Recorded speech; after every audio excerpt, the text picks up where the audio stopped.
പരിശോധിക്കുമ്പോൾ Raymond Williams പറയുന്നൊരു കാര്യം, എന്തുകൊണ്ടാണ് മോഡേണിസ്റ്റ് നോവലുകൾ ഫസ്റ്റ് പേഴ്സൺ നരേറ്റീവിലേക്ക്, ഉത്തമ പുരുഷാഖ്യാനത്തിലേക്ക് നീങ്ങിയത്?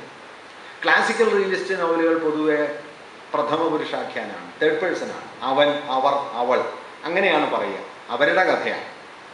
എന്നാൽ യുലീസസും അല്ലെങ്കിൽ വെർജീനിയ വുൾഫിൻ്റെ നോവലുകളും പ്രൂസ്റ്റിൻ്റെ നോവലുകളും ഒക്കെ എൻ്റെ കഥയാണ്, ഞാനാണ്, ഫസ്റ്റ് പേഴ്സണാണ്. ഇത് ശൈലീപരമായ ഒരു പ്രശ്നമായിട്ട് പുറമേക്ക് തോന്നുമെങ്കിലും റെയ്മണ്ട് വില്യംസ് അതിനൊരു സവിശേഷ വിശദീകരണം കൊടുക്കുന്നുണ്ട്. റെയ്മണ്ട് വില്യംസ് പറയുന്നത് ക്ലാസിക്കൽ റിയലിസ്റ്റ് നോവലുകൾ വികസിച്ചു വന്ന 19-ാം നൂറ്റാണ്ട് മുതലാളിത്ത ആധുനികത അതിൻ്റെ ഭദ്രരൂപത്തിൽ നിലനിന്ന കാലമാണ്.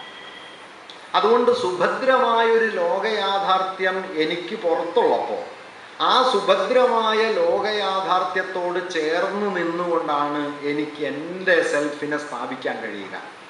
മറ്റൊരു ഭാഷയിൽ പറഞ്ഞാൽ, അവനും അവളും അവരും ഉൾപ്പെട്ട ലോകത്തിൻ്റെ ഭാഗമാകുമ്പോഴാണ് ഞാൻ നിലവിൽ വരിക.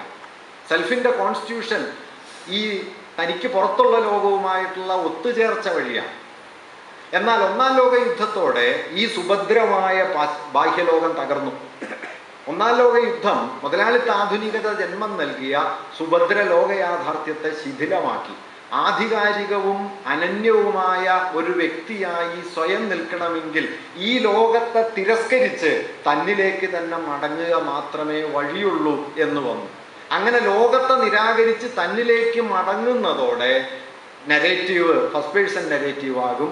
ലോകത്തിലേക്ക് ചേർന്ന് നിൽക്കുമ്പോൾ നരേറ്റീവ് തേർഡ് പേഴ്സൺ നരേറ്റീവ് ആകും. അതുകൊണ്ട് first person narrative, third person narrative എന്ന് പറയുന്നത് ഓഥറുടെ ഒരു പേഴ്സണൽ ഇൻറ്റൻഷൻ അല്ല, വ്യക്തിഗതമായ ആഭിമുഖ്യത്തിൻ്റെ പ്രശ്നമല്ല, മറിച്ച് ചരിത്രം മനുഷ്യനും സമൂഹവും തമ്മിലുള്ള ബന്ധത്തെ നിർവചിച്ചതിൽ വന്ന മാറ്റമാണ് പ്രഥമ പുരുഷാഖ്യാനവും ഉത്തമ പുരുഷാഖ്യാനവുമായിട്ട് മാറുന്നത് എന്ന് ശൈലീപരമായ വ്യത്യാസങ്ങളെ റെയ്മണ്ട് വില്യംസ് വിശദീകരിക്കുന്നത് പ്രധാനമാണ്. ഇത് കേസിന് മുമ്പ് പറയുന്നതാണ് ഞാനീ പറഞ്ഞത്.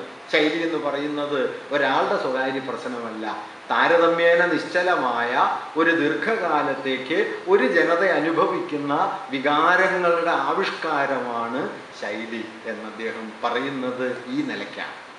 ഇങ്ങനെ ശൈലി മുതൽ അനുഭൂതി സഞ്ചയം വരെ ചരിത്രബന്ധമാണ് എന്ന് പറയാനാണ് കേസരി തൻ്റെ കലാദർശനത്തിൽ ശ്രമിച്ചു കൊണ്ടിരുന്നത് എന്ന് പറയാം. കലയ്ക്ക് വേണ്ടി എന്ന വാദത്തെ എതിർക്കുമ്പോൾ തന്നെ ഈ വാദത്തിന് പിന്നിൽ ചരിത്രപരമായ ഒരു യാഥാർത്ഥ്യമുണ്ട് എന്ന് കേസരി പറയുന്നുണ്ട്. കേസരി അതിനെ ഔട്ട്റൈറ്റായി തള്ളുകയല്ല. കേസരി പറയുന്നത് എന്തുകൊണ്ടാണ് കലയ്ക്ക് വേണ്ടി എന്നുള്ള വാദം ഉയർന്നു വരുന്നത്? മനുഷ്യാനുഭവങ്ങൾ അങ്ങേയറ്റം ശിഥിലീകൃതമായി തീരുമ്പോൾ, അനുഭവങ്ങൾ ചേർത്ത് വെച്ച് ഒരു സമഗ്ര ചിത്രം രചിക്കുക പ്രയാസമായി തീരുമ്പോൾ, ഓരോ നിമിഷത്തിൻ്റെയും സൂക്ഷ്മാനുഭവത്തിന് അതിൽ തന്നെ മൂല്യം വരുന്നു. ആ സൂക്ഷ്മാനുഭവത്തെ പ്രകാശിപ്പിക്കുന്നതിനപ്പുറം അതിന് മറ്റൊന്നും ചെയ്യാനില്ല എന്ന് വരുന്നു. അപ്പോൾ കല മാത്രമായി തീരുന്നു. അതുകൊണ്ട് കലയ്ക്ക് വേണ്ടി എന്നുള്ള വാദം വാസ്തവത്തിൽ ഒരു ഹിസ്റ്റോറിക്കൽ പ്രശ്നമാണ്, അല്ലാതെ അത് പറഞ്ഞ ആളുകളുടെ യാഥാസ്ഥിതികത്വത്തിൻ്റെ മാത്രം പ്രശ്നമല്ല. ഇത് കേസരി പറയുന്നത് അദ്ദേഹം ചങ്ങമ്പുഴയുടെ തത്വശാസ്ത്രം എന്ന പ്രബന്ധം എഴുതിയപ്പോഴാണ്. ചങ്ങമ്പുഴയുടെ തത്വശാസ്ത്രം എന്ന പ്രബന്ധം എഴുതാൻ കേസരിയെ പ്രേരിപ്പിച്ച ഒരു കാര്യം, ചങ്ങമ്പുഴയെ അന്ന് ഇടത്തും വലത്തു നിന്നും ഭീകരമായി ആക്രമിക്കുന്ന കാലം. ചങ്ങമ്പുഴയ്ക്കൊരു നിലപാടില്ല. അത് ശരിയാണ് കേട്ടോ, ചങ്ങമ്പുഴ ഓരോ ദിവസം ഓരോന്ന് പറയുന്ന ആളാണ്. മൂപ്പര് പറഞ്ഞതിനെതിരെ വേറെ ആരും പറയേണ്ട, അടുത്ത ആഴ്ച മൂപ്പര് തന്നെ കവിത എഴുതും. അതായിരുന്നു പുള്ളിയുടെ ഒരു ഗുണം. അങ്ങനെ എഴുതിക്കൊണ്ടിരുന്ന ആളാണ്.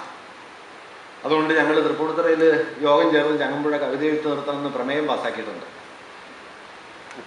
അതിനെക്കുറിച്ചും കേസരി ചങ്ങമ്പുഴ ഒരു കവിത എഴുതി, ഗളഹസ്തം.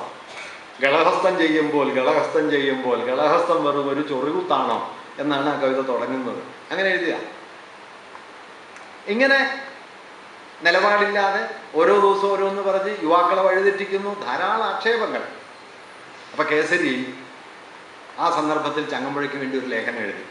അതിൻ്റെ ശീർഷകമാണ് ചങ്ങമ്പുഴയുടെ തത്വശാസ്ത്രം. അതിൽ കേസരി ഇത്രേ പറഞ്ഞുള്ളൂ, വാസ്തവത്തിൽ ചങ്ങമ്പുഴയ്ക്കൊരു തത്വശാസ്ത്രമുണ്ട്. അതെന്താണ്? ഒരാൾ എന്തായി ജീവിക്കാൻ ആഗ്രഹിക്കുന്നുവോ, എന്തായി നിലനിൽക്കാൻ ആഗ്രഹിക്കുന്നുവോ, അതായി നിലനിൽക്കാൻ ഈ സമുദായം അയാളെ അനുവദിക്കുന്നില്ല എന്നതാണ് ചങ്ങമ്പുഴയുടെ തത്വശാസ്ത്രം. നിന്നിടത്ത് ഉറച്ചു നിൽക്കാൻ വയ്യാത്ത, കാലുകണ്ട നായയെ പോലെ ഈ കാലം ഒരാളെ ആട്ടിപ്പായിക്കുകയും ആ ആട്ടിപ്പായിക്കപ്പെടുന്ന ജീവിതത്തിൻ്റെ മുഴുവൻ പ്രാതിനിധ്യവും ഒരാൾ ഏറ്റെടുത്ത് ആവിഷ്കരിക്കുകയും ചെയ്യുമ്പോൾ അത് ചങ്ങമ്പുഴയായിത്തീരുന്നു എന്നാണ് അർത്ഥം. അതുകൊണ്ട് ചങ്ങമ്പുഴ ഒരാളുടെ പേരല്ല, ഒരു കാലഘട്ടം ഉണ്ടാക്കിയ സവിശേഷമായ ഈ ഭാവുകത്വത്തിൻ്റെ പേരാണ് എന്നാണ് കേസരി പറഞ്ഞത്. വേണമെങ്കിൽ ഓർക്കാവുന്ന ഒരു നിരീക്ഷണം, മോഡേണിറ്റിയെക്കുറിച്ച്, ആധുനിക ലോകത്തെക്കുറിച്ച് എഴുതിയത് മാർസാണ്. ഇതിന് സമാനമായ വാക്യം മാർസ് ഒരു സ്ഥലത്ത് എഴുതിയിട്ടുണ്ട്.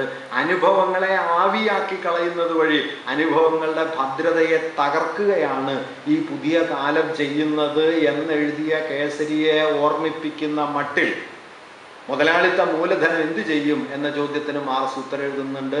All that is solid melts into air. ഖരമായതൊക്കെ ആവിയായിത്തീരും, എല്ലാ അതിരുകളും പൊളിയും, എല്ലാ മൂല്യങ്ങളും തകരും, സുനിശ്ചിതമായ യാതൊന്നും ഇല്ലാതാകും. അങ്ങനെ സുനിശ്ചിതമായ യാതൊന്നും ഇല്ലാതാകുന്ന കാലത്ത് ആ കാലത്തിൻ്റെ അനുഭൂതിപരമായ വൈരുദ്ധ്യങ്ങളെയും സംഘർഷങ്ങളെയും മുഴുവൻ ഒറ്റയ്ക്കൊരാൾ ഏറ്റെടുത്താൽ അത് ചങ്ങമ്പുഴയായിത്തീരും എന്നാണ് കേസരി പറഞ്ഞത്. അതുകൊണ്ട് ചങ്ങമ്പുഴയുടെ തത്വശാസ്ത്രം എന്ന് പറയുന്നത് സുനിശ്ചിതമായ ഒരു ജീവിതാടിസ്ഥാനത്തിൽ ഉറച്ചു നിൽക്കാൻ ഒരു മനുഷ്യനെ അനുവദിക്കാത്ത പുതിയ കാലത്തിൻ്റെ വൈരുദ്ധ്യങ്ങളാണ് എന്നതാണ് കേസരി ആ ലേഖനത്തിൽ പറയുന്നൊരു കാര്യം. ഇങ്ങനെ കേസരി കൊണ്ടുവന്ന ആ വിശദീകരണങ്ങൾ ഇപ്പം ചങ്ങമ്പുഴയെയും കുഞ്ചൻ നമ്പ്യാരെയും ചേർത്ത് വെച്ച് കേസരി പറയുന്ന കാര്യമുണ്ടല്ലോ, മലയാളികൾക്ക് ഏറ്റവും പ്രിയപ്പെട്ട രണ്ടുപേർ ഇവരായിരിക്കും. അതിന് കാരണമായിട്ട് കേസരി പറഞ്ഞത് ഇവർ രണ്ടുപേരും മഹാകവികളാണെന്ന് മാത്രമല്ല, ആ കാലത്തിൻ്റെ പ്രകാശങ്ങളെ, വൈരുദ്ധ്യങ്ങളെ അവർ പ്രകാശിപ്പിച്ചു എന്നുള്ളത് മാത്രമല്ല, മലയാളിയുടെ വികാര ഘടനയുടെ അടിസ്ഥാന സ്വഭാവവുമായി ഇവർക്ക് ചില പ്രത്യേക ബന്ധങ്ങളുണ്ട് എന്നുകൂടിയാണ്. ഒരർത്ഥത്തിൽ റിസപ്ഷൻ തിയറിയാണ്. കേസരി പറയുന്നത് മലയാളിയുടെ വികാര ഘടനയിൽ 4 ഘടകങ്ങൾക്കാണ് പ്രാധാന്യം.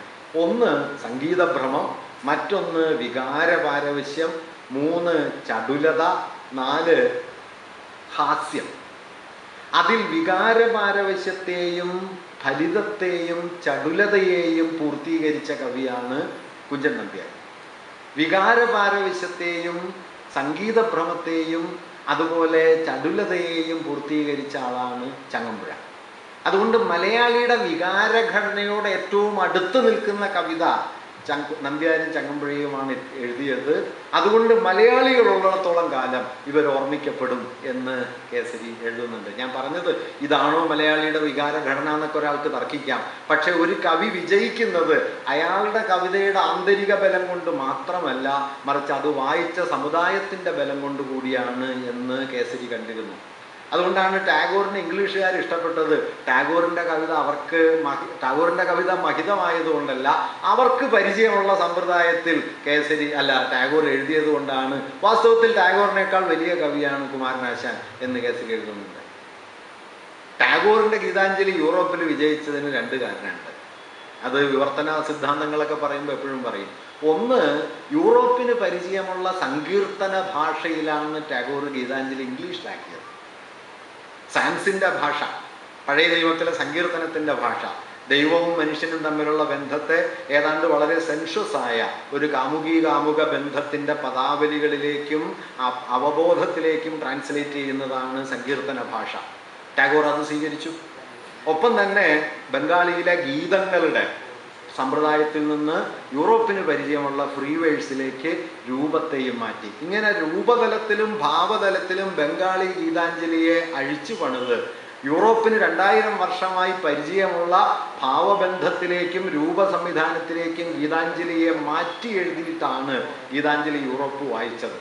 അതുകൊണ്ട് യൂറോപ്പിൽ ഗീതാഞ്ജലിക്ക് കൈവന്ന വിജയം ഗീതാഞ്ജലിയുടെ സാഹിതീയ വിജയം മാത്രമല്ല, യൂറോപ്പിൻ്റെ വായനാപരിചയത്തിൻ്റെ ബലം കൂടിയാണ്.